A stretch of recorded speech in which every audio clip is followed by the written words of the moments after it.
وہ ثابت ہو گیا کہ اس کا بچہ نہیں ہے، تو اب اس کا مطلب ہے کہ وہ اس کے بعد شادی کر سکتی ہے۔ یہ کیوں کہا گیا کہ اب 4 ماہواری کا جو ہے وہ انتظار کریں؟ اس کا مقصد یہ ہے کہ ایک ماہواری آ گئی ہے، اور اس کا عورت کا جو عدت ہے اس کا دھیان رکھو، وہ کسی مرد سے ملاقات نہ کرے، ملے نہ۔ یہ عدت کا یہی ہوتا ہے کہ اس عورت کو کسی بھی غیر مرد سے اس کا دھیان رکھنا ہوتا ہے، اسی کی نگہداشت رکھنی ہوتی ہے کہ 4 ماہ تک وہ پہلی ماہواری بے شک اس کے خاوند کے مرنے کے بعد آ بھی گئی ہے، لیکن اس کا جو ہے نا جو ہے وہ بچہ دوبارہ پیدا ہو سکتا ہے اسی پہلے خامد سے۔ وہ اس کے جو جراثیم سپرم ہے اس کے جو رحم کے اندر محفوظ ہو سکتا ہے اور دوسری ماہواری اس کو نہ آئے، اور انہی سپرم سے وہ جو ہے وہ حاملہ ہو جائے۔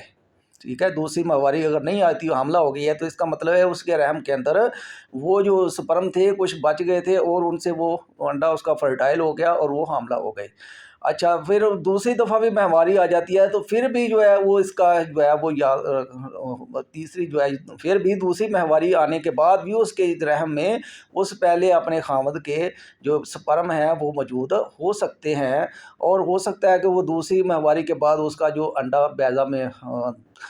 رحم میں پیدا ہوا ہے وہ جو ہے وہ اس کا چھلکا نرم ہو۔ اوپر سے یہ جو انڈے پیدا ہوتے ہیں نا بعض لڑکوں کے، عورتیں کو حمل نہیں ٹھہرتا، اس کا یہ ہوتا ہے کہ بعض انڈے بہت سخت چھلکے کے ہوتے ہیں اوپر ان کے، وہ ان کو فرٹائل کرنا مشکل ہوتا ہے سپرم کے لیے۔ بعض جو ہوتے ہیں وہ نرم ہوتے ہیں، اور ان کو جو ہے وہ جو فرٹائل کرنا جو ہے وہ آسان ہوتا ہے، مطلب ایک کمزور سپرم جو ہے وہ بھی اس کو فرٹائل کر سکتا ہے۔ تو یہ جو بانجھ پن کی دوائی دی جاتی ہے عورت کو، اس میں وہ انڈا چھلکا کمزور کرنے کے لیے عورت کو دی جاتی ہے، اور جو مرد ہوتا ہے اس کو اس کا سپرم کو طاقتور بنانے کے لیے دی جاتی ہے۔ تو اسی طرح پھر تیسری ماہواری بھی آ گئی، اور تیسری ماہواری آنے کے بعد اگر چوتھی ماہواری جو ہے وہ نہیں آئی اور پتہ چلا جی عورت حاملہ ہو گئی ہے، تو وہ 4 ماہ تک اس کے جو نگہبان ہوتے ہیں دھیان رکھتے ہیں کہ یہ عورت کسی کے ساتھ بھی نہیں ملی، لیکن چوتھی ماہواری اس کو نہیں آئی اور فرٹائل ہو گئی، تو اس کا مطلب یہ ہے کہ اس کے سپرم ابھی تک جو ہے اس کے رحم میں موجود تھے۔ اس آدمی کے جو کہیں چلا گیا یا شہید ہو گیا، تو اس کے سپرم جو ہے ان میں سے کسی سپرم نے چوتھی ماہواری کے بعد جب چوتھا انڈا جو ہے بیضہ جو ہے اس کے رحم کے عورت کے اندر داخل ہوا، تو وہ چوتھی بار جو ہے اس کے جو سپرم جو ہے اس نے اس کے ساتھ ملاپ کیا، وہ انڈا جو ہے وہ کمزور تھا، اور جو سپرم تھا وہ اس کے لیے جو ہے وہ موزوں ہو گیا کہ وہ اس میں سے جو ہے انڈے کے چھلکے میں سے گزر کر اس کو فرٹائل کر سکے۔ تو وہ یہ جو ہے یہ جناب یہ اس کی سائنس ہے 4 ماہ کی جو عدت ہے اس کو رکھنے کی۔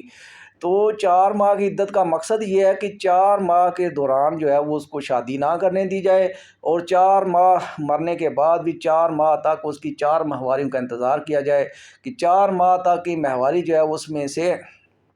جو ہے وہ کسی وقت عورت جو ہے وہ حاملہ جو ہے وہ پرانی جو ہوا ملاپ میاں بیوی کا،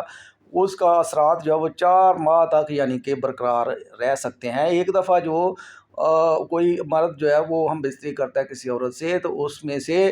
اس قدر جو سپرم وہ خارج ہوتے ہیں کہ وہ کروڑوں اربوں کی تعداد میں وہ سپرم جو ہے مرد کے خارج ہوتے ہیں، اور ان کروڑوں اربوں جو سپرم ہیں ان میں سے اتنے وہ سپرم ہوتے ہیں کہ اگر ان کو ایک ایک علیحدہ علیحدہ سپرم کر کے کسی عورت کے انڈے کے ساتھ اس کو جوڑا جائے، تو کہتے ہیں کہ ایک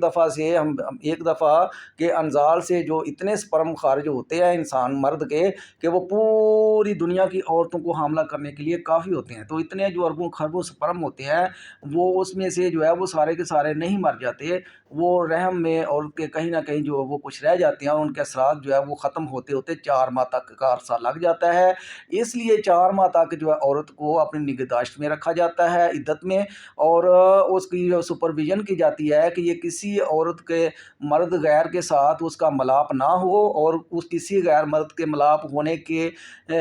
دوران 4 ماہ کے اندر پہلی ماہواری گزرنے کے بعد، دوسری گزرنے کے بعد، تیسری گزرنے کے بعد جو ہے وہ کسی وقت بھی اگر وہ حاملہ جو ہے وہ ہو جاتی ہے، خود بخود حمل اس کو قرار پا جاتا ہے تو اس کا مطلب یہ ہے کہ وہ اسی مرنے والے شہید کا ہوگا، اور 4 ماہ بعد اگر وہ اس کو آگے سے بعد میں ماہواری نہیں آتی تو اس کا مطلب ہے وہ پھر پیدا ہونے والا بچہ آگے 13 ماہ میں جا کے پیدا ہوگا، یعنی کہ 4 ماہ بعد جو ہے اس کے جو رحم کے اندر سے کسی نہ کسی سپرم نے اس کے ساتھ ملاپ کیا، 4 ماہ اس کی موت کے بعد ڈیتھ کے بعد اس کے باپ کی ڈیتھ کے 4 ماہ بعد جو ہے کوئی نہ کوئی سپرم اس کے رحم میں انڈے سے جا ملا اور وہ حاملہ ہوئی، اور اس کے بعد پھر اس کا جو ہے وہ حمل برقرار ہوا، اور اس کے بعد پھر آگے 9 ماہ کا جو عرصہ اس کو جو ہے وہ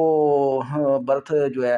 وہ ہونے تک کا لگ گیا۔ تو اس طرح جو ہے 13 ماہ کا جو ہے وہ پیریڈ ٹوٹل ہو گیا، تو 13 ماہ تک کی گنجائش جو ہے وہ اس حساب سے ہے۔ تو یہ 4 ماہ کی جو عدت ہے وہ اس لیے رکھی گئی ہے، اور ایسے کیسز جو عربوں میں ہوئے تھے اور ان وہ بچوں کو مار دیا گیا، ان کی ماؤں کو مار دیا گیا، تو پھر اسلام نے یہ 4 ماہ کی جو عدت رکھی ہے، اور یہ اس عدت کا یہ فائدہ اور یہ مقصد ہے۔ اور اگر وہ فوراً ہی مطلب عورت کسی دوسرے ایک ماہواری کے بعد کسی دوسرے کے نکاح میں چلا جاتی ہے اور اس کے بعد بچہ پیدا ہو جاتا ہے، تو اس میں یہ جج کرنا مشکل ہو جاتا ہے کہ آیا جو شہید ہوا یہ بچہ اس کا تھا یا جس کے ساتھ شادی ہوئی یہ بچہ اس کا۔ تو اس لیے یہ 4 ماہ کا جو عرصہ رکھا گیا ہے کہ 4 ماہ کی 4 ماہواریاں گزرنے کے بعد بھی اگر وہ عورت حاملہ نہیں ہوتی تو اس کے بعد پھر اس کی شادی کرو، تاکہ پھر بعد میں جو بچہ ہوگا وہ جس سے شادی ہوگی اس کا ہوگا، اور اس کے امکان ختم ہو جائیں کہ جو پہلا خامد ہے اس کے کوئی سپرم رہ گیا اور اس کے سپرم سے جو بچہ ہے وہ پیدا ہوا۔ تو یہ جناب آج کا ہمارا موضوع تھا، تو انشاءاللہ تعالی یہ جناب ہم ان بخش بھی کہاں رابطہ کر سکتے ہیں،